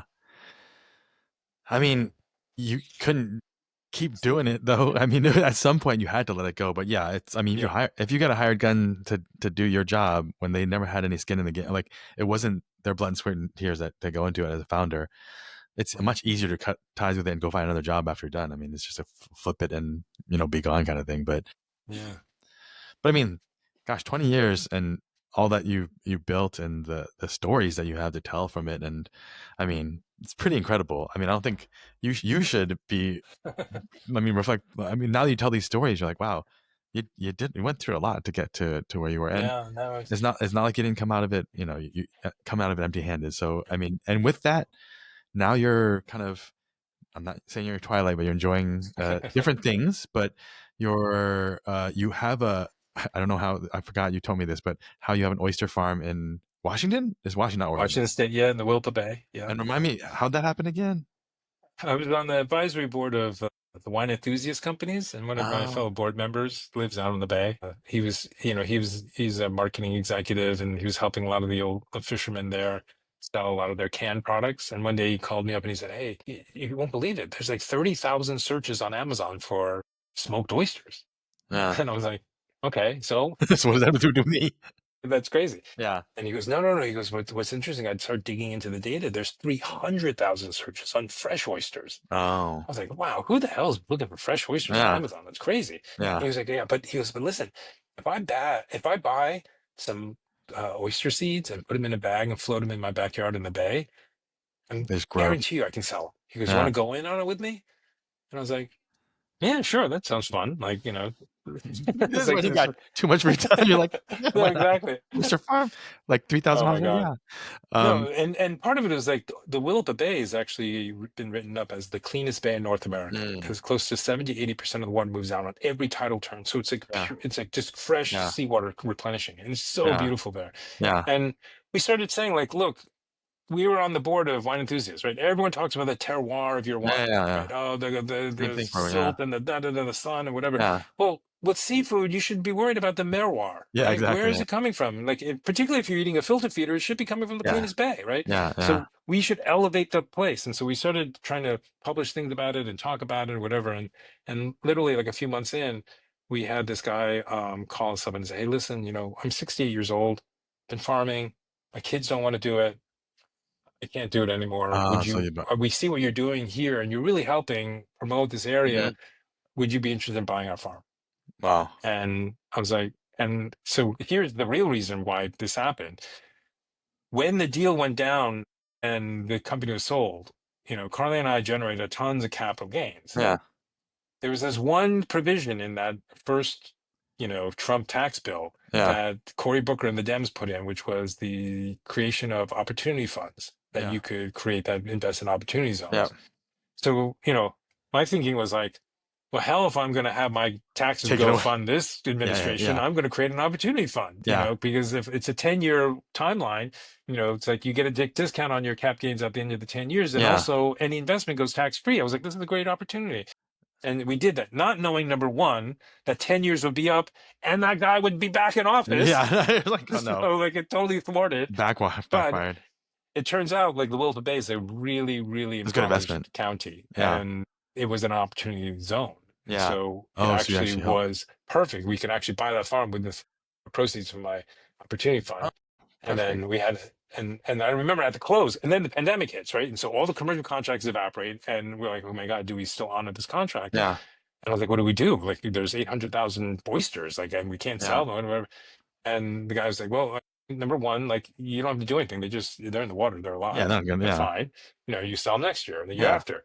And number two, it's not 800,000 oysters because we harvest on a 4-year cycle, and 800,000 is 1 year's cycle. That's 3.2 million oysters. Yeah. I was like, oh my God. And we wound up closing that deal. That was 20 acres of oyster beds. And in this bay, strangely, you actually own the beds. You own the Yeah. water. Yeah. It's grandfathered in from, like, Yeah. probably the Lewis and Clark days. And then right afterwards, there's this other farm that came to us and said, listen, we saw what you do in Stony Brook. Would you be interested in our farm? We have actually a cannery that's on the bay. We have a big deck. We have a little, like, retail environment where you can buy, like, oysters and wine Yeah. and sit. And it just so happened to be what they wanted was what we had left in our opportunity fund. And the clock was ticking. If you didn't deploy the capital, you lose it. Yeah. yeah. Yeah. And so we wound up buying that farm. And that farm was, so the first farm was 20 acres. This Yeah. farm is 280 acres. So suddenly we have 300 acres of oyster beds. We are one of the top 20 oyster farms just by size in the country. Oh my gosh. And it's we get to be very patient about it because it's like I'm not, there's no Not going anywhere. urgency Yeah. to sell. It's not going anywhere. Yeah. But I joke. I think I've entered where I've transitioned from my wealth accumulation phase of my life to now my wealth destruction phase. Because now with oyster farms and Sushi restaurant. restaurants and TV shows, it's just Yeah. I'm just burning. Hey man, you only live once, so that I mean, yeah. I mean, let's talk about the not the wealth destruction phase of your life, but the time that you get to leave poignantly a legacy. Now, I mean, you were on the board of the Museum of Chinese America for several years. I know you were frustrated during that time because it was very challenging.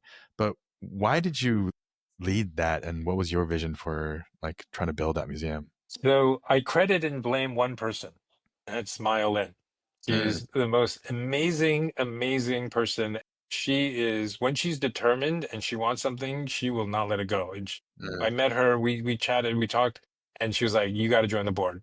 You got to come mm, on board." Like, because her vision of the museum was really spectacular. I mean, like the what she built, what she designed for the first incarnation when they transitioned from the Chinatown archive project to like MoCA mhm, was amazing. And we both share this idea that it's about telling the stories of our people and the mhm, struggles and the history and like making sure that these stories have a place that can be preserved and can be mhm, shared. And so, you know, that became like something that I found really compelling because mhm, there is no national museum for mhm, Chinese in the United States, and aside from MoCA, there are a lot of little like sort of mhm, satellite things that are very specific or regionally relevant. But and so that became something that was unfortunately also illuminating to me because it was really hard to keep this little museum going because us Asians and Chinese in particular just are not very philanthropic, mhm. and particularly the older generation, and I take that back. We are, but oftentimes we're like sitting on the board of like Lincoln Center, like, they're doing those types of things as Yeah, the opposed to Met or something really like that. trying to Yeah, figure yeah. out like, yeah, how to help the community. And, I was chair of the board of trustees for a while, and it was, we were constantly on the phone begging for Begging. money, begging fellow board members to chip in. I mean, I personally put in so much of my own, capital in to try to Yeah, keep it going, and it was really hard and really stressful. And I think it made me realize how much we needed to change that behavior. yeah, You know, yeah, and I think the younger generation understands the yeah, need and the power and the value of all that stuff. But yeah, it was again like a really hard time yeah. I mean, doing that.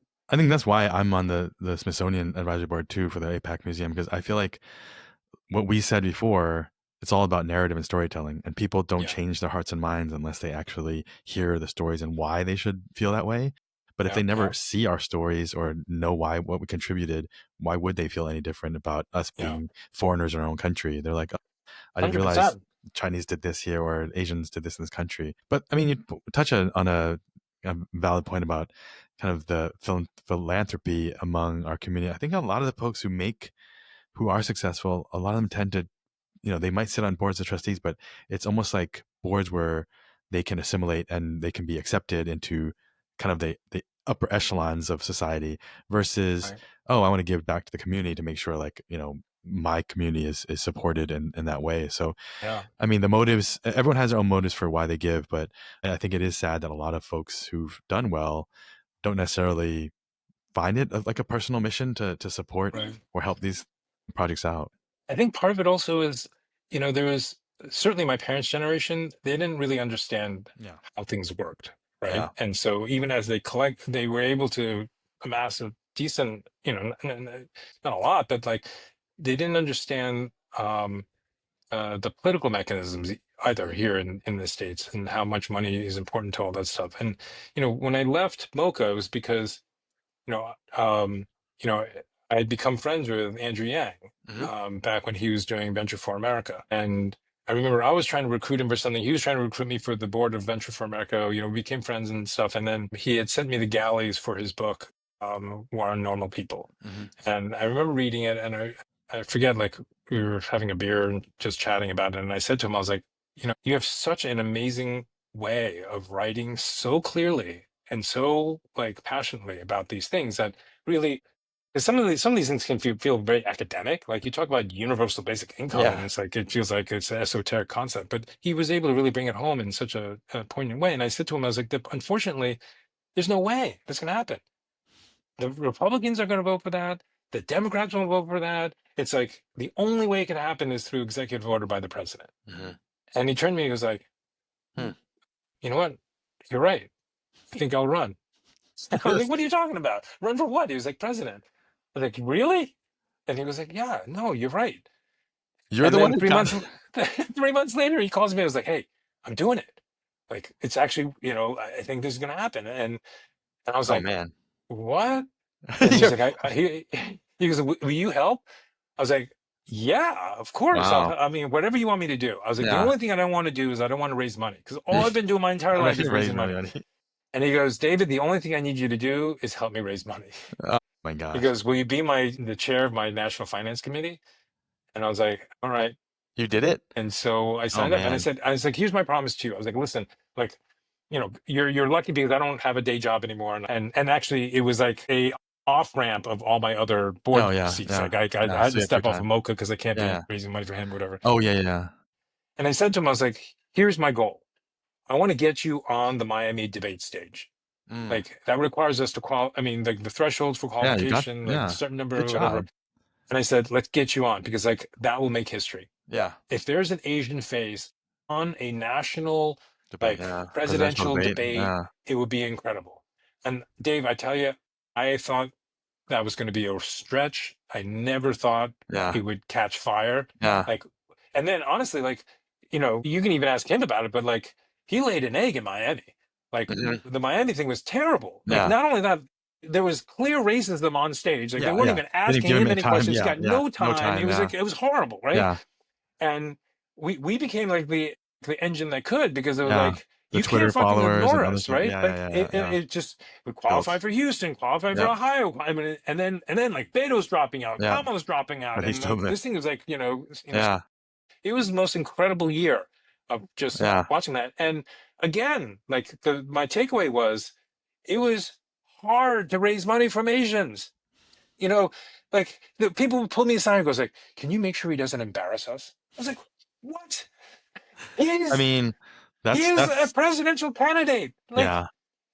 we should be proud of him. Like this is insanity." That sense of like, oh no, like we're gonna lose face. Like make sure he They would doesn't have do come anything. out of It's like, woodworks if he won. Then they show up. They only want back yeah, winners, absolutely. Well, right? and you realize like, like most Asians, like they give money to political candidates to get the photo. Yeah. You don't realize like, no, there's an ask. You Yeah. know, It's not. this is how political capital Yeah. works. Like you Yeah. give money, you should have an ask. And it's like almost training a whole generation of Asians of how to actually make this thing How work. the system works. Yeah. Yeah, and I realized, and back to the concept of narrative, like we're not going to be able to win the White House Hmm. until we change how we are represented in Hmm. media. Hmm. And like literally, like I kind of joke that like when we were doing weddings and stuff like that, Michael's brother was actually one of the lawyers that argued the case in front of the Supreme Court for gay marriage, and Wow. so we were really behind that Hmm. movement and Hmm. stuff. And I do believe that gay marriage was passed in America in part because a lot of America was watching Will and Grace on TV and Hmm. got very comfortable with Hmm. like gay people and that was funny and my God, Yep. it's like and just totally made people uncomfortable. Yep. Like I feel like we needed to be presented and Hmm. be perceived differently Hmm. before we'll ever be given that opportunity. And Hmm. one of the reasons why like I've kind of come out away from that and said, look, I'm trying to work on a TV show because like I feel like it's important to be able to like present our story, Hmm. present our people, and present the struggles and the dramas and whatever, and make it more accessible for the rest of America. And so that goes into your project about legacy. Do you want to share a little bit about that story? It sounds Yeah, no, and amazing.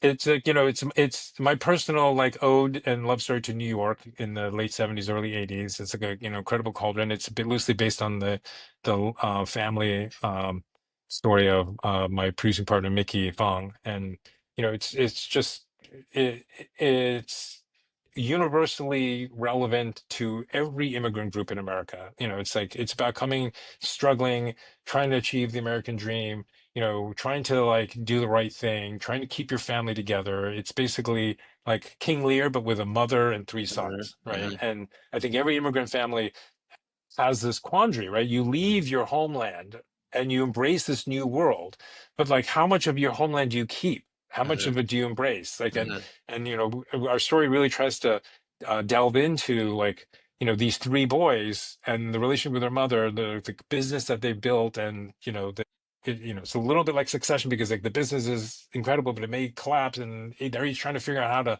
solve it. And the oldest son is the most Chinese, right? He's doesn't speak English very well, is not comfortable being in America, but has all the burdens of being the number one son of mhm, a Chinese household. mhm, Like the middle son is like seduced by all the kind of faster things, like the gambling and the uncle's restaurants and the more nefarious elements. And then the mhm, young son is like completely Americanized, right? He's mhm, dating the Puerto Rican and black girls. He's like, and he's seen as like the betrayer of the family and of the mhm, culture. But he's like the Cordelia character, right? He is mhm. the actual one who will be able to help most to transition the business to become a real American business and stuff. And so it's important that like there's not a single karate kick.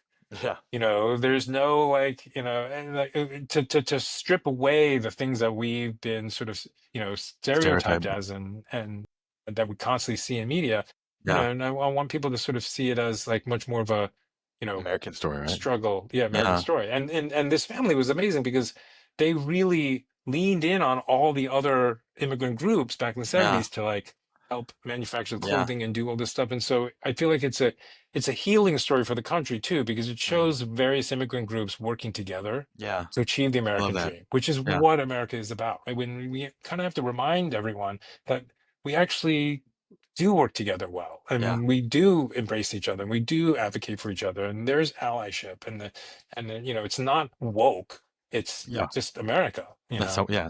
Yeah. No, I love that. I mean, in all of this thread of your from being from startup to now telling these stories. I mean, going back to your NYU days, I think the storytelling is so important to everything you do. And now that you're actually going back to your roots in filmmaking, hopefully getting this project done, I can't wait to be able to help you and get it out there.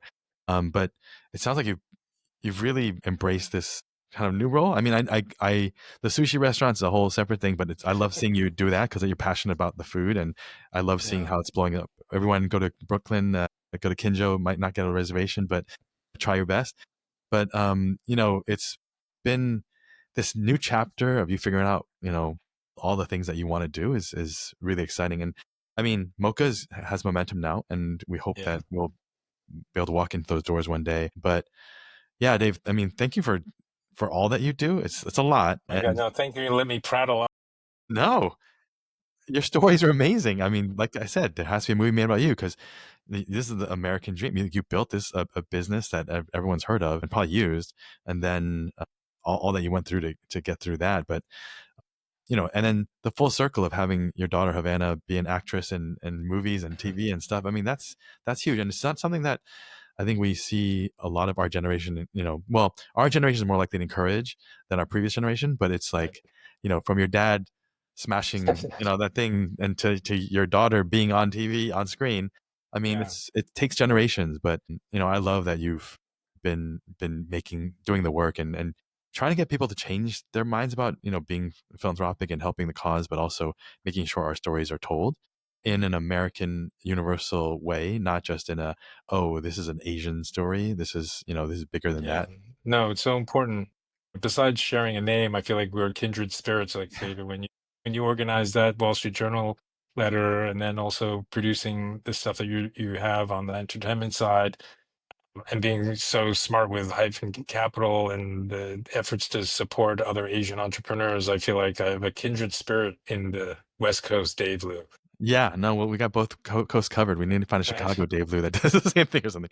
Um, but thanks so much, David, for being a guest. I think so many people will be inspired by just the story of what you went through to get to build this business. And it clearly wasn't easy, but on the other side, that you've continued to do the work, even after you could just go live on your oyster farm and enjoy life, but you're still doing important works.